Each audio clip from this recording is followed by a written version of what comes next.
the Kingston NV3. This is a brand new drive to me. I have not used these drives before. It's probably got the largest packaging of all the NVMe drives. Overall, this one boasts a speed of up to 6,000 megabytes per second is what they've got on the listing here. And that's a read speed is what I'm guessing there, with a bunch of other caveats in fine print. PCI Express 4.0.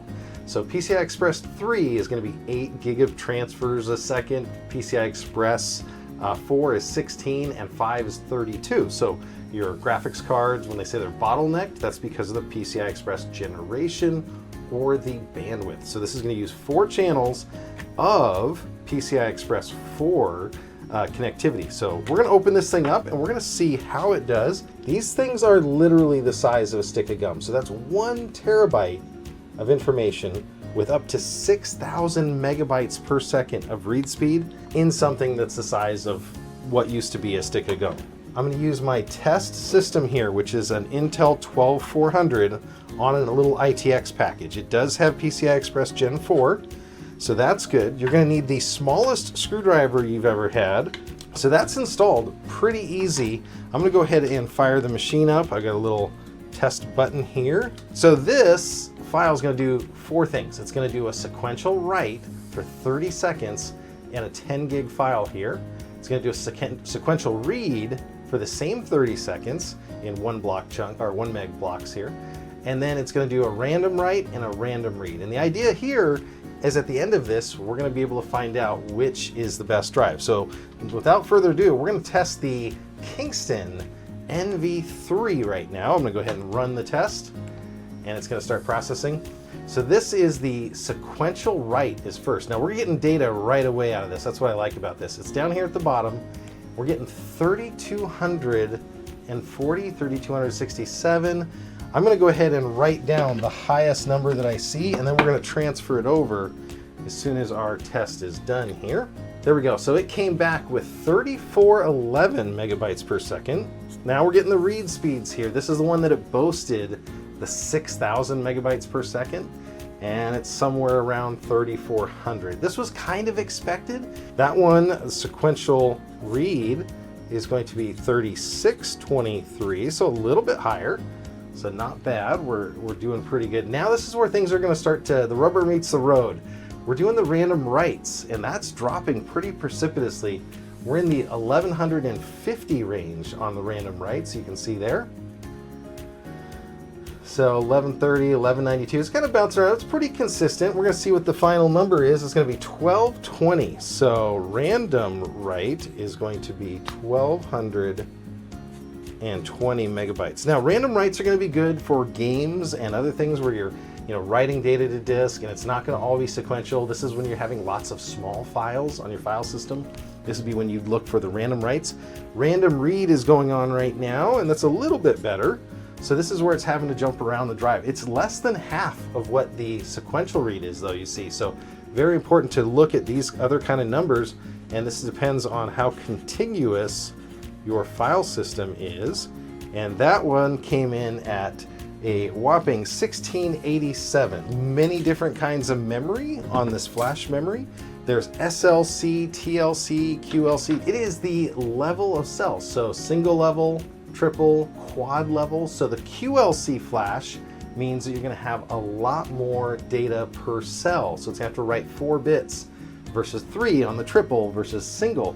Now there's different performance and reliability, and there's different costs associated with each. Now most of these are going to use SLC caching. They don't have DRAM cache in any of these, but they use a small amount of pseudo SLC, they call it here, to get kicked off and get started on that processing.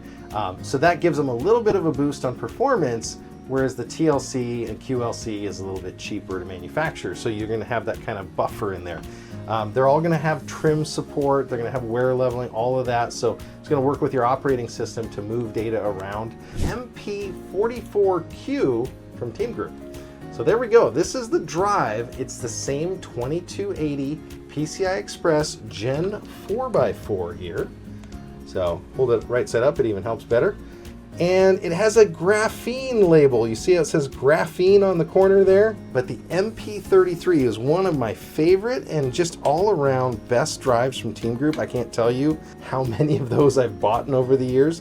So I'm gonna go ahead and install the MP44Q, and then we're gonna take a look at the performance that we can expect from said drive. So to install it, you just put it in at a slight angle, push down, and then you install the world's smallest screw that goes between your RAM chips. So it is showing that it has SLC caching, like I was telling you guys about before. So SLC caching makes it go a little faster. It's 3D QLC NAND, so this is quad level now, and it's a 1 terabyte unit here. Label with graphene, which is the graphene label, but it doesn't really do anything for the unit itself here. But let's go ahead and fire it up. We're gonna see how well it does. Test NVMe. Okay, so now we're gonna test the MP44Q through the same exact test. We're gonna see it run here. There's a very small amount of SLC cache. Now, when I say very small amount, it's a few gigabytes. And so this is not gonna stand up very long to this. So that's what we start out with. We're at 32.6, so 3200 megs. We're gonna see what it ends up with as a final here in just a second. So sequential write, 3422 is the sequential write maximum there. And it has a whole range. And now we're gonna do the sequential read. So this one's a little bit faster. I'm just looking on the box to see if they give us a actual number. It's not saying a specific performance. Oh, this is the one that claimed read up to 7,400 megabytes per second. Not quite. We're at 3,400 right now, and a write speed of up to 6,500. So the sequential read came in on this one at 3612. So you can kind of see performance is within a very small margin on these. So either we're bottlenecked or they're using very, very similar architectures and chips, which I believe is the case. So we're doing a rand write and we're getting about 1500, and the total is 1543. That's faster than the NV3. So that's really good to see that we're getting a little bit faster on the random write. We're gonna do the random read now. Perfect, and it came in at 1795. That's not bad at all. That actually worked out really, really well. So the performance on this one takes us into the lead in some categories. So that is from Team Group. I've been really happy with all my Team Group drives. The Silicon Power UD90 PCI Express Gen 4x4 NVMe drive. So there is the 1 terabyte NVMe 1.4 PCI Express Gen 4x4 here.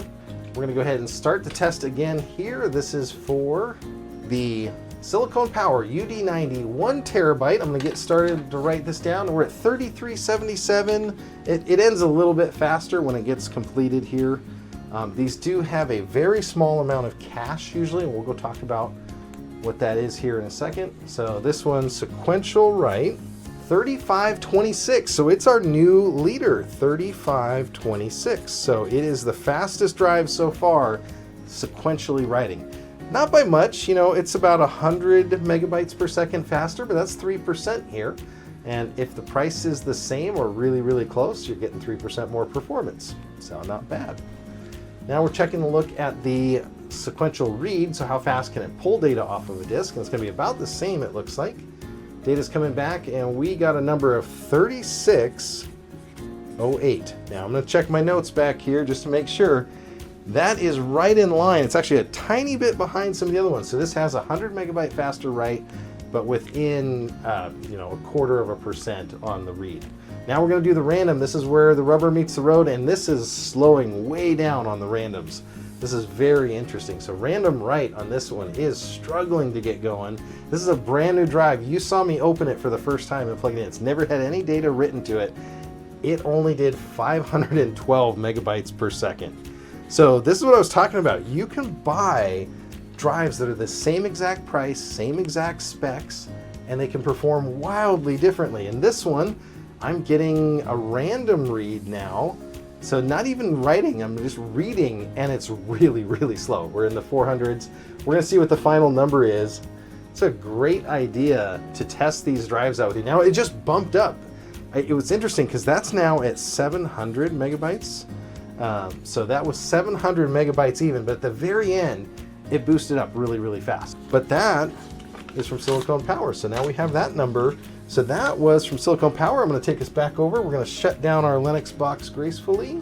The Western Digital SN580 PCI Express Gen 4x4 NVMe for your gaming computer. 1 terabyte from a well-known name. I believe these guys are now with SanDisk.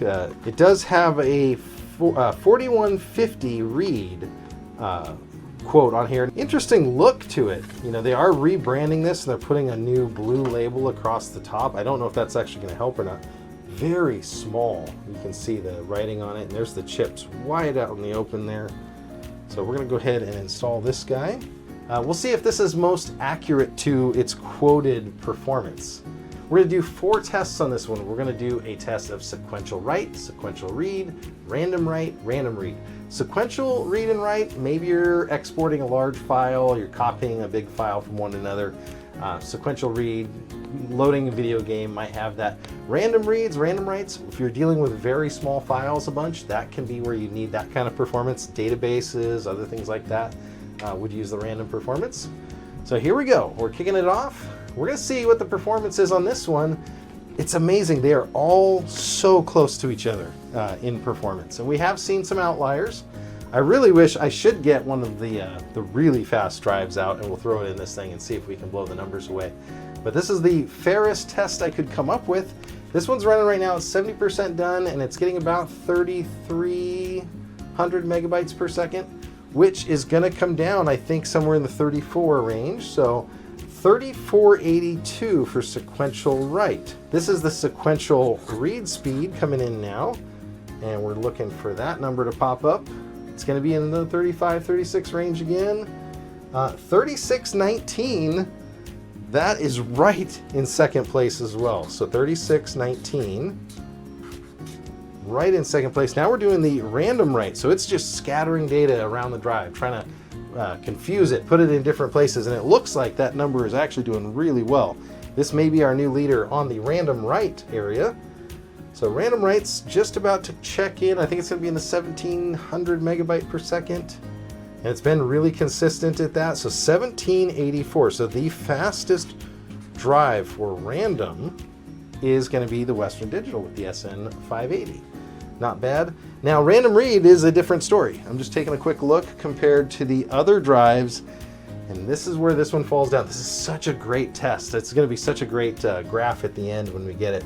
So random read is starting to fall down, not super fast like some of the other drives. So there may be some optimizations. 786. Now, comparison, 786 compared to the one that kicked us off, the NV3 from Kingston, came in at a random at 1687. So if you're loading a lot of small files, games, and if we look at the MP44Q, 1795. So this is over twice as fast if we look at this MP44Q versus the SN580. So you can see the performance numbers. If you're looking for a drive that consistently performs across the board, the Team Group MP44Q is the one. Now let's go talk about total bytes written. So this is TBW and warranty. That's up here in the top. Total bytes written is how much data you can actually put on the drive. And so it'll do all those tricks to try to keep itself good. But if you've written over half a petabyte here of data to this drive, its warranty will be expired. Now, that's pretty good considering 600 is about the average. The Silicon Power is another drive that did really well in the sequential performance test here, but you can see 600 TBW, it really fell apart on the random performance on this right side. So depending on your needs, that could be another thing to consider.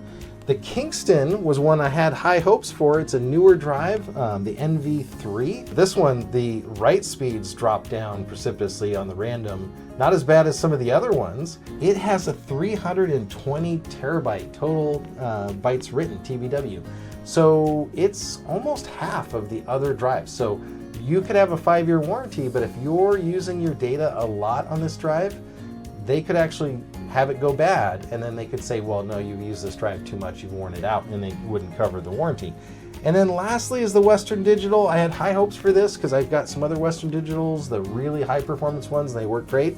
This one came in on the sequential, almost identical, but the random, just the wheels came off the bus on the read test. This is the one I just did last. Silicon Power did kind of the same thing. You know, I had to run that one twice, but they're both in that 700 meg range, 786, so it's a little bit better. Let me know what you think.